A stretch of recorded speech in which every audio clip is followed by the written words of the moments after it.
భారత్ అమెరికాకు మిత్రదేశంగా ఉంది. ట్రంప్ మోడీ మధ్య మంచి స్నేహం కూడా ఉంది. అయినా ఇండియాపై టారిఫ్స్ మోత మోగించారు. ఛాన్స్ దొరికినప్పుడల్లా రెచ్చగొడుతూనే ఉన్నాడు. ఇంతకీ భారత్ను ట్రంప్ ఎందుకు టార్గెట్ చేశాడు?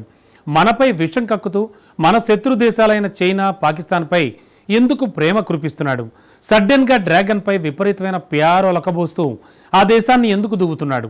కొద్ది రోజులుగా ప్రపంచ దేశాలపై సుంకాల సునామీ విధించిన ట్రంప్ చైనా దగ్గర తన పప్పులు ఉడక్కపోవడంతో కాళ్ల బేరానికి దిగాడా?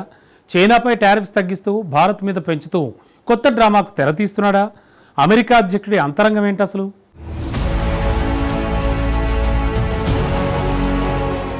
భారత్ పాకిస్తాన్ యుద్ధాన్ని తానే ఆపేనంటూ అనేకసార్లు ప్రకటించుకున్నారు డొనాల్డ్ ట్రంప్. అయితే భారత్ దీనిని ఖండించడంతో మాట మార్చి తన పాత్రమే లేదంటూ 1-2 సార్లు వివరణ ఇచ్చారు. అయితే మళ్లీ పాతపాటి పాడుతూ తన వల్లే యుద్ధం ఆగిందంటూ చాలా మార్లు ప్రకటించారు. అయితే ఆపరేషన్ సింధూర్ను నిలిపేసిన ఘనతను ఎప్పుడూ డొనాల్డ్ ట్రంప్కు ఇవ్వలేదు భారత్. ఇది ట్రంప్ ఆగ్రహానికి ఓ కారణమై ఉండొచ్చని విశ్లేషకులు అంటున్నారు.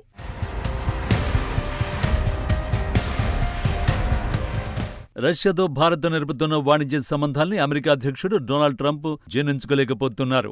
రష్యా నుంచి భారత్ చమురు కొనుగోళ్లను ఆపాలని ట్రంప్ ఆదేశిస్తున్నారు. భారత్ ఇస్తున్న డబ్బుతోనే రష్యా ఉక్రెయిన్తో యుద్ధం చేయగలుగుతోందంటూ ట్రంప్ ఆరోపిస్తున్నారు. దీనివల్లే భారత్ మీద 50% సుంకాలు, జరిమానాలు విధిస్తున్నట్టు చెప్పుకొస్తున్నారు. భారత్ను ఆడిపోసుకుంటూ ఇదే సమయంలో చైనాపైన సుంకాలు తగ్గిస్తున్నట్టు రోజుకో రకమైన ప్రకటనలు చేస్తూ ఇప్పుడు చైనా ప్రేమ కోసం ఒవ్విళ్లూరుతున్నారు ట్రంప్.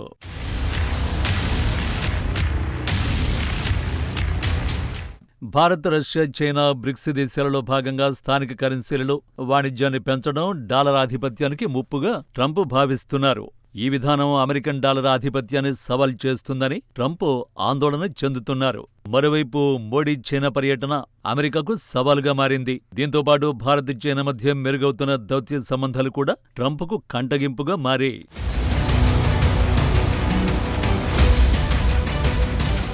రష్యా చమురు కొనుగోలు చేస్తున్న చైనాను ఉపేక్షించి భారత్పై సుంకాలు విధించడంపై నిరసనలు వెల్లువెత్తుతున్నాయి. రష్యా నుంచి ఆయిల్ కొనుగోళ్లు జరుపుతుందని, తద్వారా ఉక్రెయిన్ యుద్ధంలో పరోక్షంగా ఆర్థిక సాయం అందిస్తోందని ఆరోపిస్తూ ట్రంప్ ప్రభుత్వం భారత్పై ఏకంగా 50% సుంకాలు విధించింది. ఈ నిర్ణయాన్ని భారత్ తీవ్రంగా తప్పుబడుతూ అదే పని చేస్తున్న చైనా, యుల విషయంలో మినహాయింపు దేనికని అమెరికాను నిలదీసింది. దీనికి తోడు చైనా విషయంలో ట్రంప్ ఉదాసీనంగా వ్యవహరిస్తుండటంపైన పలు అనుమానాలు వ్యక్తం చేసింది.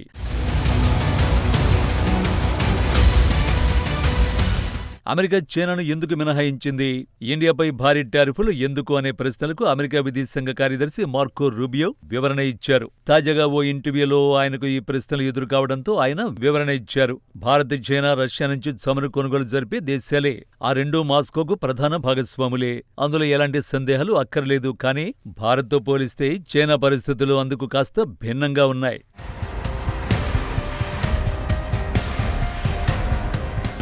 భారత్ రష్యా నుంచి చమురు కొనుగోలు చేసి లాభపడుతోంది. అదే రష్యా నుంచి చమురు కొనుగోలు చేసి దాన్ని శుద్ధి చేసి ప్రపంచ మార్కెట్కు చైనా విక్రయిస్తోంది.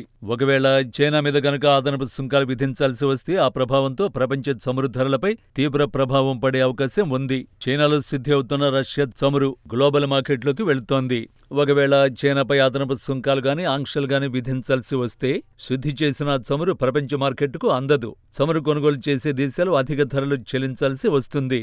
లేదంటే ప్రత్యామ్నాయ వనరులు వెతకాల్సి ఉంటుందని రూబియో తెలిపారు.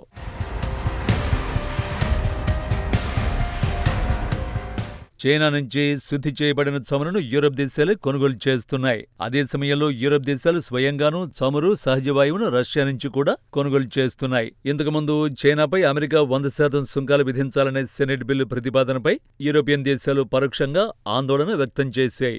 ఈ ఆందోళనలన్నింటినీ పరిగణనలోకి తీసుకుని ఆ పని చేయడం లేదు అన్నారాయన.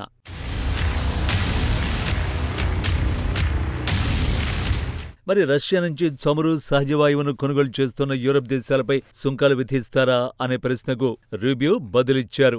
యూరప్ నేరుగా ఆంక్షలు, సుంకాల విధింపు గురించి నా దగ్గర స్పష్టమైన సమాచారం లేదు. కానీ పరోక్షంగా విధించే అవకాశాలు మాత్రం లేకపోలేదని అన్నారాయన.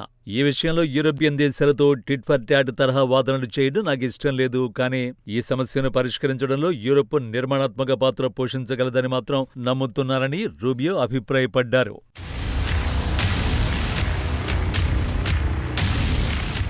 రష్యా నుంచి భారత్ చమురు కొనుగోలు చేసినందుకు న్యూఢిల్లీపై అదనంగా 25% సుంకం విధించి ద్వితీయ ఆంక్షలు విధిస్తామని వాషింగ్టన్ బెదిరిస్తూనే ఉంది. అయితే ఇదే సమయంలో చైనాపై ఎలాంటి ఆంక్షలు విధించలేదు. రష్యా నుంచి పెద్ద మొత్తంలో అది ఇప్పటికీ చమురు కొనుగోలు చేస్తూనే ఉంది. చైనాపై మాత్రం అది మౌనంగా ఉండడంతో ఇది ద్వంద్వ ప్రమాణాలు అనుసరిస్తుందని తేటతెల్లమైంది.